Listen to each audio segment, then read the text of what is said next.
Welcome to Going Unblue, everybody, home of the college football fan. And don't forget about the checklist. Hat check, sunglasses check, Pepsi check, notes check, sources check, and thick skin is a check. And don't forget to sing gear to represent your team and yourself in my background. Send it to P.O. Box 360, Liberty, South Carolina, 29657, and get yourself a shout out. On to the next video. Back in the car for another video. And yes, this will be a Get It Gang video. If you're not familiar with what the Get It Gang is, it's basically a name that I came up with for the group of people that come up with video ideas and put them in the comment section of my video. So if you think you have a good video idea, leave it in the comment section of this video or any other video, and I just might use your comment. And on top of that, sometimes people leave comments not intending them for them to be video ideas, but I like the comments so much that I still use them for video ideas. And today's video idea comes from Robert Moffett. Here's what he has to say, and I think this is extremely interesting. 20 years ago, the way the SEC targeted and destabilized the Big 12 was genius. Their long-term targets were UT, Texas, and OU, Oklahoma. They took second-tier and lesser brands to destabilize the conference to eventually grab the top of the conference. The SEC took A&M and Mizzou.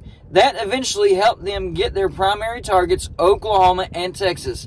That's true. Very, very true. He goes on to say this. Could the Big 12 use that same strategy on the Pac-12? Maybe take the lesser brands like Oregon State and Washington State that destabilizes the conference more so that in the future the Big 12 could get Oregon and Washington. Plus the fact that these schools are in-state rivals could draw in the bigger brand later. Like A&M to the SEC eventually led Texas to the SEC.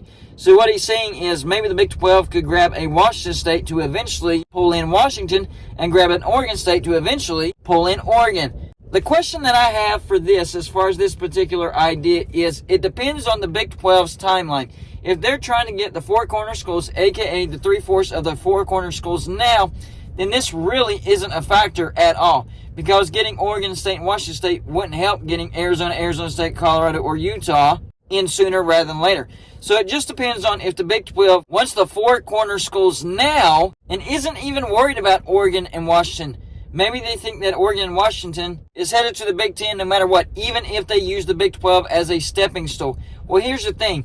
Even if that is the case, even if Oregon and Washington use the Big 12 as a stepping stone onto the Big 10, I don't care about that. It doesn't matter. As long as it helps the Big 12 in some capacity, you can use them as long as they're in the Big 12. So I'm actually for this idea. I just don't know if the Big 12 is so confident about the four corner schools that they're not even worried about Oregon and Washington. That is the question when it comes to this particular video idea, because he's correct. The SEC did take Texas A&M and Missouri. You better believe even back then the SEC was wanting to get Texas and Oklahoma, but Texas and Oklahoma were not budging at the time. It was just not happening. So what did the SEC do? Okay, well, let's at least try to help destabilize the Big 12, because remember, the Big 10 got Nebraska and the Pac-12 got Colorado. So in total, the Big 12 lost 4 members. Hey, maybe the SEC worked with the Big 10 and the Pac-12 because they wanted Texas and Oklahoma so bad that they wanted help destabilizing the Big 12. So yes, Big 10, you can have Nebraska. Yes, Pac-12, you can have Colorado. We're going to take Texas A&M and Missouri, and hopefully in the future we'll get Texas and Oklahoma. Well, it looks like their plan worked, because guess what? They're getting Texas and Oklahoma in 2024. The Big 12 could use that same strategy. And to be honest with you, even though Oregon State and Washington State are lesser brands, they're not bad brands, especially Washington State. I've said it many, many times. It surprised me when I found out that Washington State has a top 25 fan base when it comes to size. And once USC leaves the Pac-12, they'll have one of the best, maybe even the best as far as size go, fan bases in the Pac-12. Think about that. So bringing in Washington State, Oregon State, not the worst idea in the world, especially if you're targeting Oregon and Washington. So getting Oregon State and Washington State would serve 2 factors if you're trying to get Oregon and Washington. Number 1, you're trying to destabilize the Pac-12. Now think about this. What if the Big 12 grabs Oregon State and Washington State plus the 3/4 of the four corner schools, Arizona State, Colorado, and Utah? So they would be getting 6 members from the Pac-12, Oregon State, Washington State, Arizona State, Utah, and Colorado, and the Pac-12 would certainly be destabilized by then. And if the Big 10 didn't pick up Oregon and Washington then, they would almost be forced to jump into the Big 12. One of the biggest arguments I hear from people as far as, no, the Four Corner schools and no other Power 5 team will come into the Big 12 because of that clause that states they only guarantee $20 million for the new schools coming in if they're a Power 5 team. Zero for a Group of 5 team. That is the base level. That doesn't mean it stops there. Because if it stopped there, then you're right. They would never grab a future Power 5 member because nobody's joining the Big 12 for $20 million. That's the base. That's the starting point. That's the guarantee. What that does is that guarantees the teams coming in who are Power 5 members already that you are automatically getting $20 million per year. But on top of that, depending on the brand, it would bring Fox back to the renegotiating table and say, hey, we need to renegotiate the TV deal because we brought in more Power 5 teams. So they would guarantee the $20 million per team, and Fox would renegotiate the TV deal so their revenue would go up. So a lot of people confuse that fact. I mean, think about this. If that was the end-all be-all, and somehow, some way, the Big 12 got Texas A&M interested in joining the Big 12, do you think Fox would be like, nope, we're sticking with $20 million, Texas A&M. You got to take $20 million if you're coming into the Big 12. No, they wouldn't. That is just a base argument, a base figure for bringing in Power 5 teams. It is the guarantee. But on top of that, it would be renegotiations. And yes, I do think that there's an way outside chance that Texas A&M could join the Big 12. Remember, the reason they left the Big 12 was because of Texas. Well, guess what? Their problem came back to them. Texas is joining the SEC, and they hate Texas so much that the SEC kept the fact that Texas and Oklahoma were joining the SEC right up until it was about time to vote. They did not want Texas A&M to know because they knew that Texas A&M would be mad. So yes, there is a very outside chance that Texas A&M could join the Big 12. I think that there's a bigger possibility that Texas A&M actually joins the Big 10. Yes, I do think that they could swap from the SEC to the Big 10 because they hate Texas. The money is comparable. In fact, Texas A&M could make a little bit more money when it comes to football in the Big 10. Texas A&M has AAU status. The Big 10 does want a footprint in the state of Texas. It would be a perfect fit. I think there's a real possibility of that happening, but not a real possibility of Texas A&M joining the Big 12. I was just using that as an example, but yes, I do think there's a way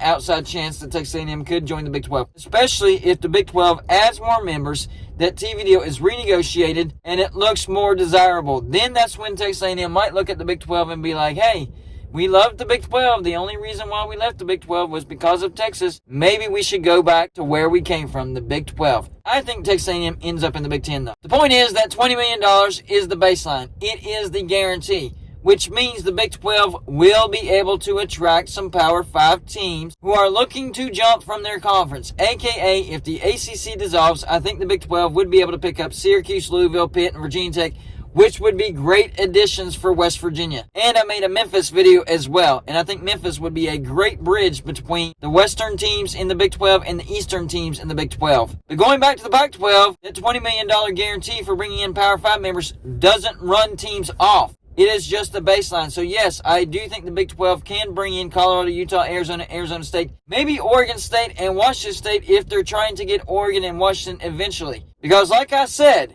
if they get those 6 members and the Big 10 is not interested in Oregon and Washington, it would almost certainly force Oregon and Washington to eventually join the Big 12, even if it's just for a short amount of time, and the Big 10 finally does decide to offer Oregon and Washington. Maybe the Big 10 is waiting on the ACC to see if they dissolve or not.